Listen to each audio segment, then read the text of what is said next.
आज मैं आप लोगों को कराने जा रहा हूं ब्लॉकचेन तकनीक और क्रिप्टो करेंसी के बारे में।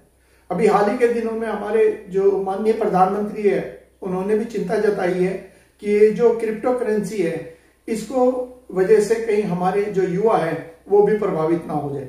तो क्या है ये क्रिप्टो करेंसी और क्या है ब्लॉकचेन तकनीक, दोनों के बारे में बताता हूं मैं। सबसे पहले जो है ये पॉइंट आ रहा है ब्लॉकचेन तकनीक का। जो क्रिप्टो करेंसी है वह क्या होती है, उसे समझने से पहले हमारे लिए जरूरी है कि हम समझे कि ब्लॉकचेन टेक्नोलॉजी जो है वह क्या होती है जिस पर ये सारी की सारी क्रिप्टो करेंसी आधारित है। देखिए, जब हम क्रिप्टो करेंसी की बात करते हैं तो उसका तात्पर्य हो गया एक आभासी मुद्रा, एक वर्चुअल करेंसी। अब वो जो लेन देन है करेंसी का जो ऑनलाइन होता है सारा का सारा, वो किस पर आधारित है, उस टेक्निक को जिस पर ये सारी की सारी क्रिप्टो करेंसी काम करती है उसे कहते हैं ब्लॉकचेन टेक्नोलॉजी। यह एक सुरक्षित तकनीक मानी जाती है। और क्या होती है ब्लॉकचेन? ब्लॉकचेन का मतलब है कि जैसे आपने चित्र में देखा था कि छोटे छोटे जो ब्लॉक है उनके अंदर ये सूचनाएं संग्रहित करी जाती हैं और ये सारे के सारे जो ब्लॉक होते हैं, सूचनाओं के ब्लॉक, ये सारे के सारे एक दूसरे के साथ जुड़े होते हैं। यानी कि अगर एक जगह से ब्लॉक से कोई इंफॉर्मेशन निकाली जाती है तो वह इंफॉर्मेशन प्रभावित करेगी बाकी अन्य कंप्यूटर को भी जो इस चेन के साथ जुड़े हुए। उदाहरण के तौर पर यदि मैं ये बॉक्स हटा दूं तो इसके बॉक्स हटाने पर क्या होगा, ये सारे नीचे आ जाएंगे। यानी कि ये जो इंफॉर्मेशन है ब्लॉकचेन के अंदर, ये इंफॉर्मेशन सुरक्षित रहती है। तो ब्लॉकचेन का अर्थ हो गया कि एक पब्लिक लेजर, यानी कि एक ऐसा बही खाता जो सार्वजनिक है, यानी कि सबके लिए, जो जो उस ब्लॉक के अंदर शामिल है उन सबके लिए ये पब्लिक है, यानी कि वो आसानी से इसको देख सकते हैं। इसी को कहा जाता है सार्वजनिक डिजिटल बही खाता। बही खाता क्या होता है? जिसमें लेन देन होता है, यानी कि कितना हमने खर्च किया और कितना हमारा पैसा आया, उसी को हम लेजर कहते हैं इंग्लिश में, और उसी को कहा जाता है बही खाता। ये सूचनाओं के ब्लॉक्स की एक चेन है, यानी कि जो सूचनाओं का मतलब क्या हो गया, कितना पैसा आया, कितना पैसा गया, कब गया, वो सारी की सारी चीजें जो हैं वो जुड़ी होती हैं इंफॉर्मेशन डेटा के माध्यम से। उसी को कहते हैं सूचनाओं के ब्लॉक्स की एक चेन। जैसे आपने, फिर मैं दोहराऊं कि जो आपने इसके अंदर देखा था, जो मैंने अभी आपको बताया था इस फोटो में, यानी कि ये ब्लॉक्स हैं, इन ब्लॉक्स को इन चेन के माध्यम से जोड़ा गया है। इसी का मैं जिक्र कर रहा हूं जो दोबारा इसके अंदर ये वर्ड यूज किया है।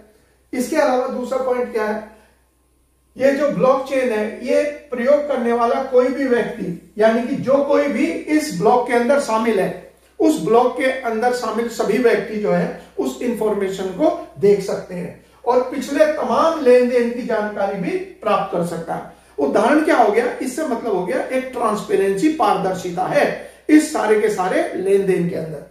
अगला हो गया, इससे शुरू होकर अंत तक के सभी लेन देन की जो सूचना होती है वह गुप्त या कोड भाषा में। गुप्त को क्या कहते हैं? आप टॉपिक क्या पढ़ रहे हैं? Crypto currency. क्रिप्टो का मतलब क्या होता है? इंग्लिश का वर्ड है, इसका मतलब होता है गुप्त, छिपी हुई। तो ये जितनी भी सूचना है ये कोड भाषा के अंदर छिपी होती है। कोड इतना कॉम्प्लेक्स और इतना जटिल होता है कि उसे ब्रेक करना लगभग असंभव होता है, ताकि सूचना जो है वो इस तरीके से कोई मिसयूज ना कर सके, जैसे कोई हैकर है। तो ये सूचना कैसे होगी? उदाहरण के तौर पर मान लीजिए मैं अपनी कुल संख्या जो है 100 तक की संख्या की बात करूं, कभी 5 ला दूं पहले, फिर 4 ला दूं, उसके बाद 99, उसके बाद 97, इस तरीके से सूचनाएं जो है वो संग्रहित करी जाती हैं एक गुप्त कोड भाषा में, जो कि एक बहुत ही जटिल तरीके से तैयार किया जाता है। फिर हो गया, यह सूचना एक साथ सैकड़ों या हजारों कंप्यूटर में संग्रहित होती है। समझ के बाद ऐसा नहीं है कि लेन देन दो लोगों के बीच में हुआ है और वो सूचना जो है उन दोनों तक ही सीमित रहेगी।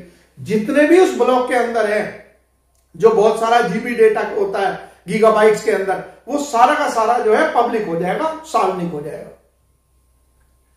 अगला पॉइंट हो गया, ये विकिपीडिया की तरह है। समझने के लिए हम तुलना करें इसकी विकिपीडिया। आप विकिपीडिया खोलते हैं तो उसमें क्या लिखा होता है? यदि कोई सूचनाएं आप उसके अंदर जोड़ना चाहें, बताना चाहें, तो उसके अंदर आप उस सूचनाओं को जोड़ या बता भी सकते हैं।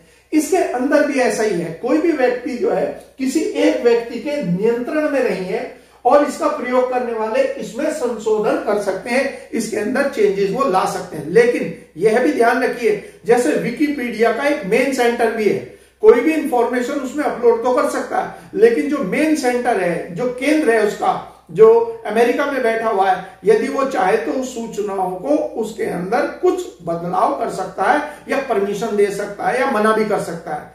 तो विकिपीडिया की तरह ये भी जो ब्लॉकचेन टेक्नोलॉजी है, इसके अंदर भी खुलापन है, कोई भी व्यक्ति इसमें कुछ भी चीज जोड़ सकता है, लेकिन एक सेंटर जो है कि जिसको हम कहेंगे केंद्र, वह भी होता है। ब्लॉकचेन तकनीक जो है ये किस व्यक्ति ने विकसित करी थी? तो एक व्यक्ति का नाम आके कई सारे टेक्नोलॉजी के एक्सपर्ट्स थे, उनके नाम आते हैं। ये इस तरीके से आ सकता है कि व्यक्तियों के नाम पूछे जाए, जैसे स्टुअर्ट हबर का नाम आता है, W.W. स्टोरनेटा का नाम आता है, और आखिर में नाम आता है जो बाद में इनसे जुड़ा वो था बायर।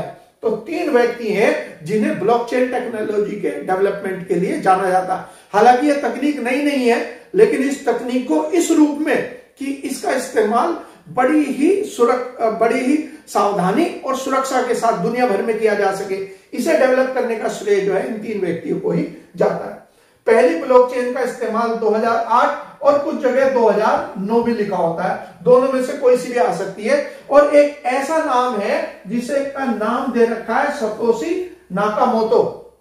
हालांकि ये स्पष्ट हो गया बाद में कि ये कोई नाम जो है वास्तविक नाम नहीं है, और अभी हाल ही में दावा जो करा है कि ऑस्ट्रेलिया के व्यक्ति ने करा है कि उसी का नाम जो है सतोशी नाकामोतो है। कुछ पहले इसे मानते थे संभवतः ये कोई जापानीज होगा, लेकिन ये एक छद्म नेम है, यानी कि एक एलियस के रूप में इस्तेमाल किया है, और इसकी वास्तविकता इस व्यक्ति के बारे में कोई स्पष्ट नहीं है। नाम जरूर है जिस नाम से इसने सबसे पहले इसका इस्तेमाल करते हुए बिटकॉइन, जो सबसे पॉपुलर करेंसी है, क्रिप्टो करेंसी बिटकॉइन, उसके विकास का श्रेय इसी व्यक्ति को जाता है। तो इसने क्रिप्टो करेंसी बिटकॉइन, अब हम उस पॉइंट पे आएंगे जिसको लेकर अभी हाल ही में चिंता जताई है मोदी जी ने, और अभी सिडनी जो संवाद हो रहा है, सिडनी डायलॉग जो हो रहा है, जो ऑस्ट्रेलिया के द्वारा किया जा रहा है, उसमें भी मोदी जी ने अपने वर्चुअल भाषण में ये कहा कि भाई क्रिप्टो करेंसी को लेकर दुनिया भर के जितने भी लोकतंत्र हैं उन सबको इकट्ठा होकर एक ऐसी नीति अपनानी होगी जो इंटीग्रेटेड हो, समन्वित हो। तो पहली बिटकॉइन का जो विकास है वो किसने करा? जो सबसे पहली और सबसे पॉपुलर करेंसी है उसका नाम है सतोशी नाकामोतो। उसने भी किसका इस्तेमाल करा? इसी टेक्नोलॉजी का जिसका हम पढ़ रहे हैं, यानी कि ब्लॉकचेन टेक्नोलॉजी।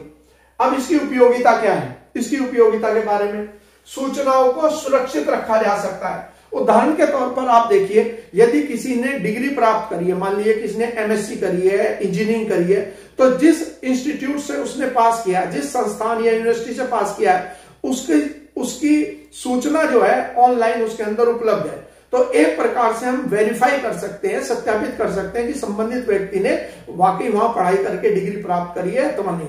तो वो जो डिग्री है वो हो सकता है कागजी डिग्री खो भी जाए, लेकिन जो इंफॉर्मेशन है कंप्यूटर के अंदर उसके वो खोती नहीं है। तो ये जो टेक्नोलॉजी है ब्लॉकचेन टेक्नोलॉजी, इसका इस्तेमाल आजकल ये भी कहा जा रहा है कि वर्चुअल डिग्री देने के लिए किया जाएगा भविष्य के अंदर, ताकि जो डिग्री है वो डिग्री एक जगह पर प्राप्त करने के बाद फिर उसके खोने की कोई संभावना नहीं है, और न ही उसमें फेरबदल की जा सकती है। जैसे मैंने कहा कि सारी सूचना एक दूसरे के साथ जुड़े हुए डब्बों के साथ है, एक डब्बा हिलेगा तो सारे डब्बे हिलेंगे, यानी कि यह सूचनाओं में फेरबदल कठिन होगा। और यह सूचना जो है अनेक कंप्यूटरों में संग्रहित होती है। केवल ये नहीं होगा कि यूनिवर्सिटी का कंप्यूटर है उसी में सूचना है, ये सूचना जो है वो हजारों कंप्यूटर में संग्रहित होगा। इसीलिए इसमें फेरबदल करने का मतलब है हजारों कंप्यूटर में एक साथ फेरबदल करना। हैकिंग करना भी इसके लिए कठिन है ब्लॉकचेन टेक्नोलॉजी में, क्योंकि एक साथ हजारों सैकड़ों कंप्यूटर में हैकर को एक ही समय पर हैकिंग करनी होगी, डेटा बदलना होगा। 1, 2, 3 कंप्यूटर में तो संभवतः कुछ हैकर बैठ के कर सकते हैं, लेकिन हजारों और अलग अलग जगह अलग अलग देशों के अंदर है, तो इसलिए ये ढूंढ पाना कठिन होगा कि कहां पर ये कंप्यूटर है, सर्वर है जिनके अंदर बदलाव करना है। इसका प्रयोग जो है सभी क्रिप्टो करेंसी, बिटकॉइन, तो सबसे इंपॉर्टेंट इसका इस्तेमाल जो है, जो आप पढ़ रहे हैं कौन सी, ये पढ़ रहे हैं फिलहाल आप ब्लॉकचेन टेक्नोलॉजी, उसका इस्तेमाल क्रिप्टो करेंसी के डेवलपमेंट के लिए किया जा रहा है। इस प्रकार के लेन देन के लिए किया जाता है, बिट करेंसी के लेन देन के लिए। और इस लेन देन का फायदा क्या है भाई? इस लेन देन का फायदा है, यदि मुझे मान लिया अमेरिका के अंदर पैसा भेजना है, अमेरिका से पैसा मंगाना है, तो वो पैसा कैसे आएगा? वो एक बैंक के माध्यम से आएगा, यानी कि एक मीडिएटर या बिचौलिया होगा। लेकिन जब इसके माध्यम से लेन देन होता है तो केवल जो दो पक्ष हैं, यानी कि थर्ड पार्टी की जरूरत नहीं है। आप लोग अगर कोई एग्जाम का फॉर्म भी भेजते हो तो उसमें भी कहीं ना कहीं माध्यम से आपको पैसा देना होता है, यानी कि किसी बैंक का ड्राफ्ट होगा या आपको पोस्ट ऑफिस से कुछ लेना होगा। तो यहां पर क्या है, यहां कोई बिचौली की आवश्यकता नहीं, लेन देन सीधे किया जा सकता है। ये इस टेक्नोलॉजी का लाभ है। अब पढ़ते हैं हम अब पढ़ते हैं क्रिप्टो करेंसी। क्रिप्टो करेंसी जो है वह क्या होती है? क्रिप्टो करेंसी क्या होती है? नॉर्मली जो करेंसी है वो कैसी है? वो हमें हाथों में दिखाई देती है, जैसे अगर हमने कोई नोट पकड़ा तो वो हमारे पास दिखाई देगा।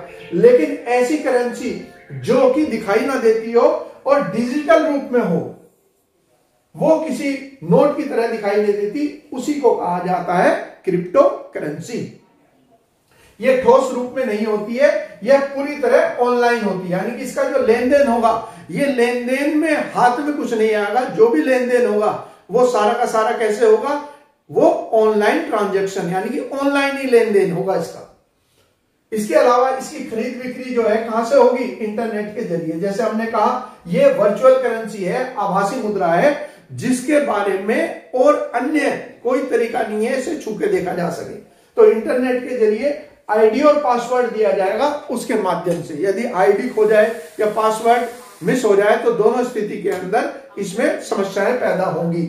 इसके अलावा इसके लिए कोई विनियामक अथॉरिटी जारी नहीं है, यानी कि कोई रेगुलेटिंग अथॉरिटी नहीं है इसके अंदर। जो बिटकॉइन होता है या अन्य जो करेंसी है, नॉर्मली तो हम देखते हैं भारत के अंदर आरबीआई है, ऐसी हर देश के अंदर एक सेंट्रल बैंक होता है, लेकिन इसमें कोई भी सेंट्रल अथॉरिटी नहीं होती जो इसके बारे में रेगुलेट करती हो कि कितनी करेंसी जारी होनी है आदि। अब ये देखिए, जैसे बिटकॉइन के बारे में मैं बार बार आपको बता रहा हूं, यही करेंसी है जो सबसे ज्यादा पॉपुलर है। इसके अलावा अन्य बहुत सारी, जैसे ईथर है और बहुत सारी करेंसी हैं जो पॉपुलर है, लेकिन सबसे ज्यादा पॉपुलर जो है वो सबसे पहली है, जो सतासी नाकामोतो ने जारी करी थी 2008 या 2009 के अंदर। या अब इसके लिए क्या है, क्रिप्टो करेंसी भारत में गैर कानूनी नहीं है। भारत में क्या स्थिति है भाई, हम भारत की तो बात ही कर रहे हैं, तो भारत में एक बार तो आरबीआई ने ये कहा कि भाई ये पूरी तरह गैर कानूनी है, लेकिन सुप्रीम कोर्ट में जब मामला गया तो सुप्रीम कोर्ट ने स्पष्ट कहा भाई आप गैर कानूनी घोषित करने से पहले कोई कानून बनाइए। इसीलिए इसको लेकर हाल ही के दिनों में चर्चा है कि पूरी तरह बंद करना तो असंभव है, क्योंकि ये दुनिया भर में प्रचलित है। हाँ, इसको रेगुलेट किया जाए कि इसकी कोई पॉलिसी बनाई जाए, किस तरीके से इसकी खरीद और बिक्री को संचालित किया जाए।